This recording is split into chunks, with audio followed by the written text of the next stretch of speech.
at that point, I realized that all this work I did in the off season, it had really ultimately lifted the limits that I had unintentionally set for myself by being lazy in the off season.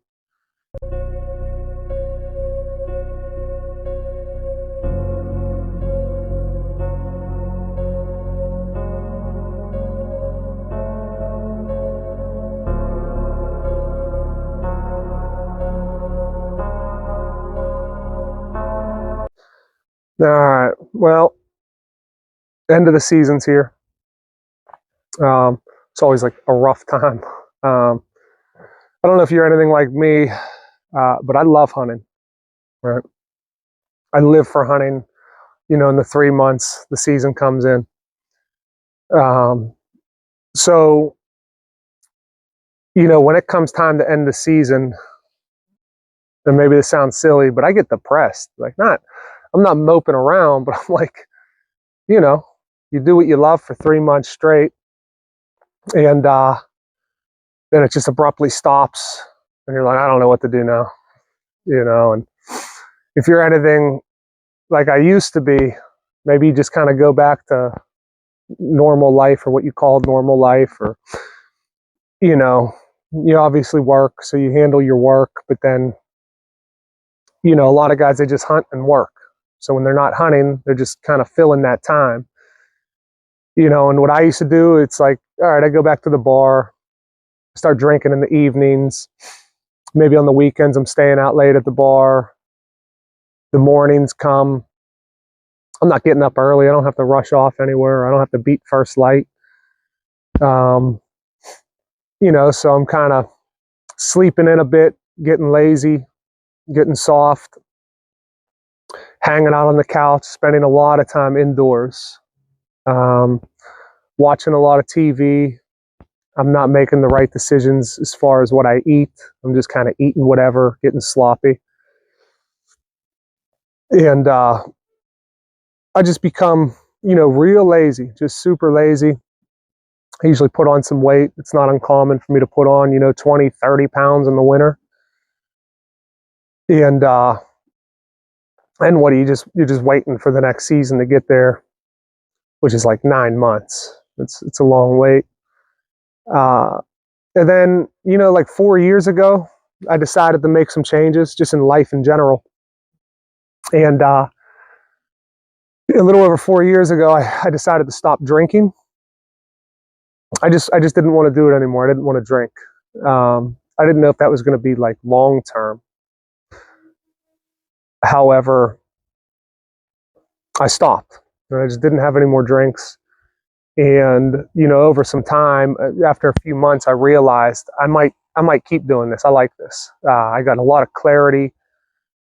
I was more motivated to do stuff, but at the same time, all those friends I thought I had were just like drinking buddies, so they were still going to do the same thing. So, I wasn't going to go hang out in their environment. So, started spending more time outdoors, which honestly is why I'm doing this from my tailgate outside. I'm in the place I love most, so why not do what I want to do, somewhere I love to be.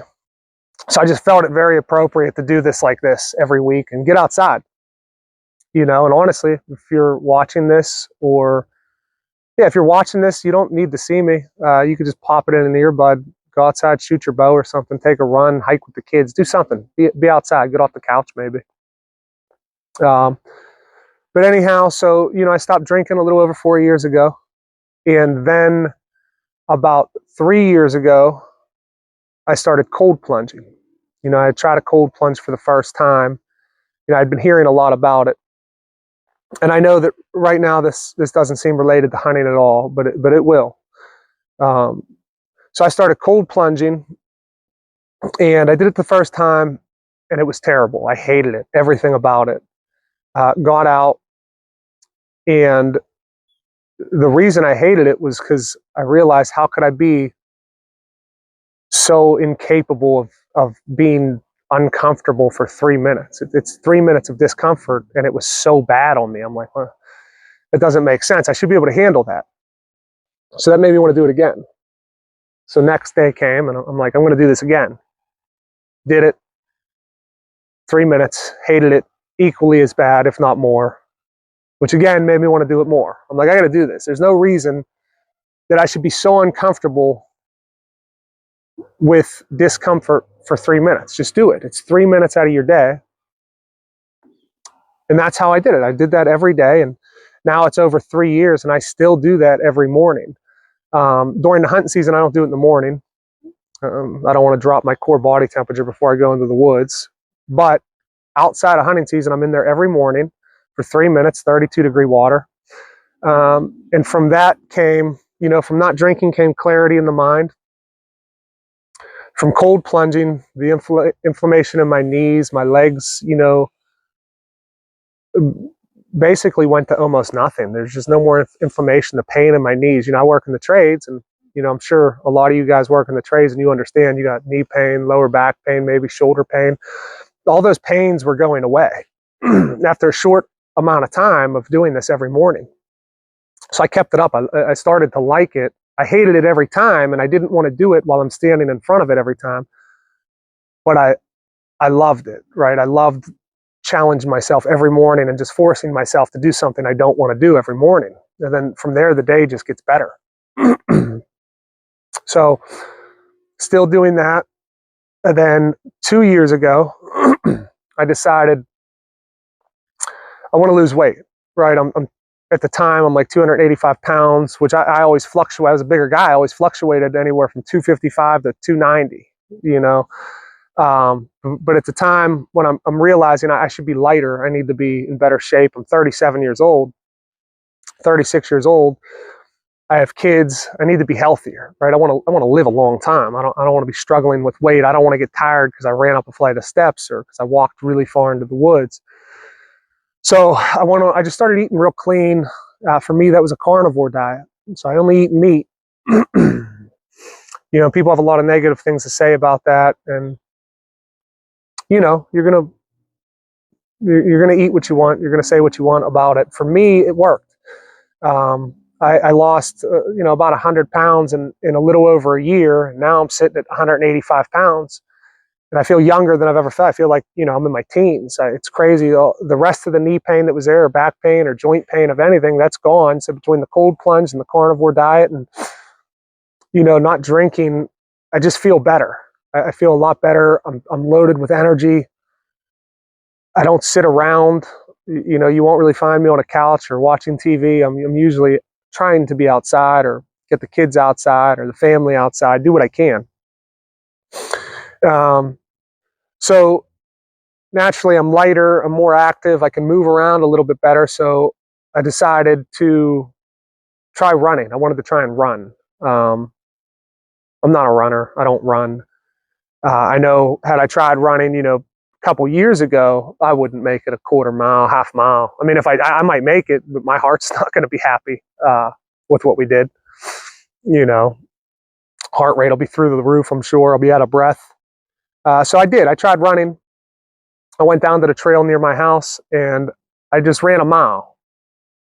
And I'm like, I was just, sounds silly, it's a mile, but to me that was far. It was a really far run, but I liked it and I was able to do it. My heart rate wasn't through the roof. I could breathe fine. I'm not real fast. I'm not a fast guy, but I enjoyed it. I enjoyed the fact that I hated it. It was terrible the whole time, a mile, but I was capable of doing it is the point. So similar to the cold plunge, I'm like, all right, I want to try that again. I want to do that again for sure.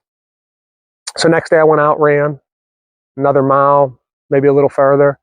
Next day I'm like, maybe I can run a little further. So I ran about a mile and a half, and that progressed, that progressed a lot over the next few months. I kind of just fell in love with running, and mostly because I was smaller and it didn't feel so challenging.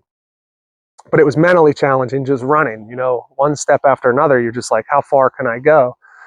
And then I started learning about zones and paces and, heart rate zones and just basically how to learn to run. I didn't realize there was a whole science behind it, but there was. So I started doing it every day, not every day, but, 4 or 5 days a week, sometimes 6 days a week. And then I thought, could I run a race like a 5K? It seemed impossible to me before. It's 3.1 miles. I'm not that guy, but so I signed up for one. I wanted to challenge myself again. And, obviously this all felt like chores at first, almost like I'm just trying to fill the space between hunting seasons. Like just to, I felt better and I wanted to be healthy and active. But ultimately it did feel like chores, like I'm trying to learn how to run and trying to put myself in this cold plunge, or whether it be the sauna, or I'm trying to eat really clean. But so I kept training. I was training for this 5K. It was like when I signed up, there was 2 months for it. Well, by the time it got there, now I'm running 4 or 5 miles a day. So I knew it wasn't going to be challenging. I just try to be faster at it. And I'm not winning any races. I'm not even trying to win races. I'm just trying to be I'm trying to be average, if you will. I'm just racing against myself, right? I know that a couple years ago I couldn't have done this. Today I can. That's what I'm about. I just want to be better than I was before. So, naturally, when I start running, my algorithm starts filling up with runners, and marathon runners and ultra runners and trail runners. And that's what really caught my interest, was the trail running. I said, oh, these people, I didn't realize people just run through the woods.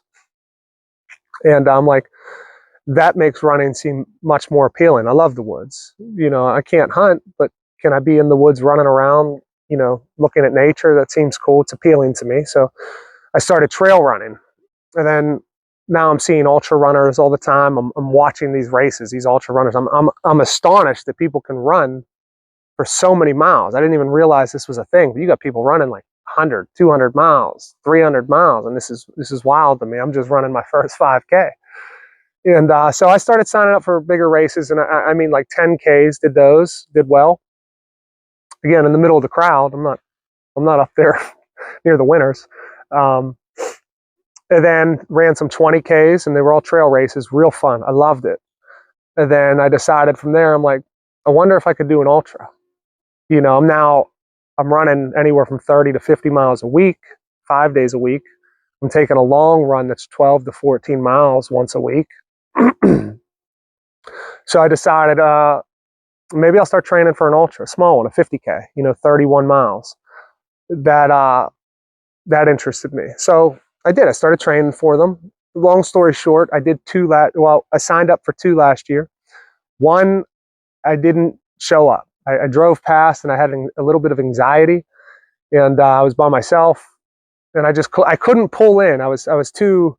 There were so many runners that do this all the time, and I'm so new to it. So I was like almost ashamed. Like, I'm not going to go in there, So unfortunately, I drove back home. The following week, I had another ultra, which would be my first attempt at an ultra, 31 miles. And I tried that. I felt prepared. And for me, I did well. I made it 19 miles, and then I didn't finish, though. I missed an aid station, didn't get the fuel I needed. My legs started cramping up pretty bad. And I had to quit. Looking back, I wish I had just pushed myself a little harder, because I realized an ultra starts, I think, maybe when you want to quit. That's when it really starts. So, fast forward to this past season. This past season becomes the best season I've ever had. Through all this work I've been doing in the off season, I get to the woods. We're hunting some public land. We do, Kentucky hunting a couple trips. We do West Virginia a couple trips. I live in PA, so I was hunting here a lot. And I noticed that, when we used to go hunting, especially out of state on public lands, I'd go on Onyx and I'd try and find somewhere on the map that looked like good structure, maybe a saddle or a nice ridge, or, a drainage system that I can hope to find some sign when I get there. You put your pin and you're optimistic. Maybe it's a mile away. I get halfway, I'm like, I can't make it. I'm sweating already, walking in. I'm out of breath. My heart's racing. I'm like, I'll just set up here. I'm not where I need to be. I'm not even in a good spot to set up, but I just don't want to go any further. This season, I find myself, I'm going much further than I've ever been. I'm walking in 3-4 miles into these woods. I'm setting pins 4 miles in. I make it there, and I'm like, I could go further if I need to. I'm not out of breath. I'm not sweating. It's been a pretty easy hike in, even with all the gear. And at that point, I realized that all this work I did in the off season it had really ultimately lifted the limits that I had unintentionally set for myself by being lazy in the off season. And I'm going to keep doing that. That's what I want. I want to train harder. I want to run more miles, run more races. I just realized all that I considered filler between the seasons was actually preparation for the next season. You know, how much more successful can I be due to the work I put in when the season ended till the season starts again? And that's what I fell in love with. So not only am I outside all the time, whether it be in season or out of season, I'm active all the time. I'm doing a lot of running. You know, the cold plunge, you might ask how that relates. I'm more comfortable. I don't have any joint pain when I'm hanging from the tree. I'm more inclined to sit in cold weather longer because, you know, I can tolerate it better. Everything I did that seemed so unrelated to hunting had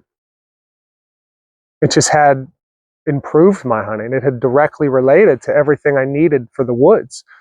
And that's what I learned along these last 4 years, which just made me hungry to do it more. And now I'm thinking, you know, should other hunters be doing this?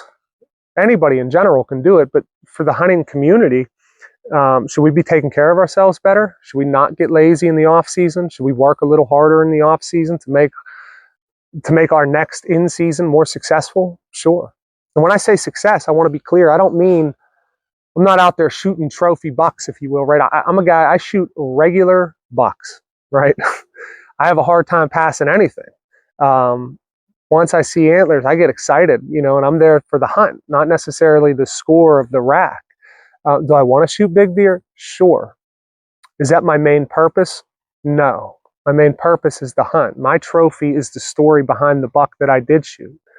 How was that hunt? Where'd you shoot it at? How far did you hike in? What was it like getting that deer out?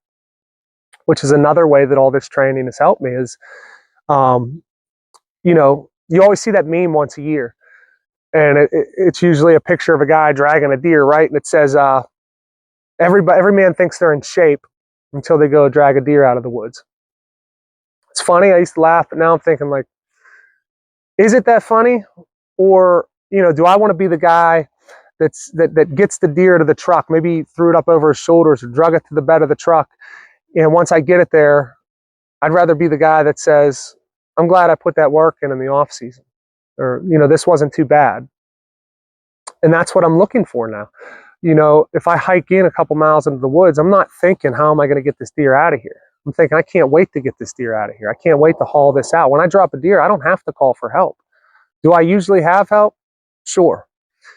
You know, I have a hunting buddy who's always there to help. And, you know, he knows I'm there to help him. And that's great. You should have that community also. You should have some good hunting friends. And if you're lucky, you have some hunting friends that'll train with you in the off season too. You know, I got a good friend and we do all our hunting together and we run together in the off season. We don't end it at the end of a hunting season. You know, we don't just stop it and we start running together. You know, we might practice shooting together. And that's what I'm trying to encourage. It's, you know, stay outside and, I don't know if I want to call it training, but stay active, prepare yourself for the following season. And you'll learn to like those things too. I fell in love with running now, which seems weird. You know, it's something, you know, I didn't see myself liking, but I love it now. I love all the things that I do. And it just keeps me in shape. It keeps me ready to go. It doesn't just make hunting better. You know, it makes my everyday life better. Makes me a better father, a better partner. It makes all of life better. It makes work easier, and it makes the hunt better, the quality of the hunt. And that's what I'm going for. That's what I'm looking for. And that's what I'm hoping to kind of push others to do. There's more to hunting than just the hunt itself. So I would like to encourage anybody, start putting some work in, maybe take a run, practice shooting more, you know. Don't just put the bow away for the season. I always did that. I'd pull it out like a month before hunting season. And I realized that wasn't the best idea. So shoot every week if you can. You know, I understand if you don't shoot for a couple weeks after the season ends, you're kind of done. You're a little beat up. You're recovering maybe. But yeah, I definitely think that there is more to hunting than just the hunt. and we should focus on taking care of our bodies throughout the rest of the season, getting stronger, maybe losing the weight, staying fit, staying thin, being capable. This season we were in Kentucky, and when I shot my buck, we were pretty far in the woods. I was a bit past my buddy, maybe 1,000 yards past my buddy, and I shot a buck, and it ran right down into the drainage, and we're already up on a mountain. And so he asked to come help. I said, "Nah, just stay and hunt. I'm far enough away that I'm not going to interrupt your hunt in case a deer comes by your way. Maybe I'll end up pushing something your way." So I didn't want to interrupt him. I said, "I'll get this deer to you." So I'm like, you know what? I'm going to try and get this buck up over my shoulders and carry my gear. And, for the first time I was able to do that. I was able to lay down, get the buck over my shoulders. I picked up my bag and bow with the other hand. I'm not saying it was easy. It was a lot of work, but I was capable of doing it. The opportunity was there. And I carried that deer 900,000 yards to where he was at his tree and dropped it down. And, he got down out of the tree, and then we drug it out together all the way to the truck. And that's part of the story. That's part of the trophy. It's not the biggest buck. It's a nice buck. I like it. It has dark antlers. I love that, right? And on top of that, my buddy was going to be the one to Euro mount that. And there was a lot of value in that. Me and him worked hard. We had been to Kentucky 3 or 4 trips, just putting in hours and hours. And driving through the night, waking up, or driving through the night and not even sleeping and going to hunt. You're exhausted. We're taking day trips to Kentucky from Pennsylvania. And, we really put the work in, but yet we weren't as affected as, I normally would have been. I was able to put the work in. I wasn't tired. I was very capable. That's a lot of what I'm going to be talking about. This won't be strictly hunting, but it'll all relate to hunting. But it's just more, behind the scenes of the hunt. And, we'll do some hunting stories as well. Like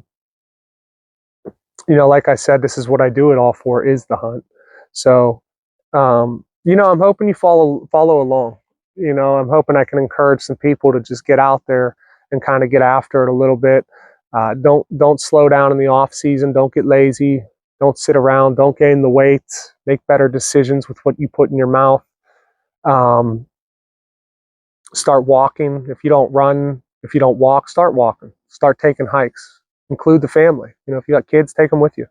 Let them run. If you got kids, they're smaller, throw them on your shoulders and walk with them for a little bit, right? That's what I was doing that with my daughters. I would put them on my shoulders and just walk as far as I could. And, it sounds silly, but that got me to the point where I'm used to load carrying, right? I want to be able to throw a load over my shoulder, a deer.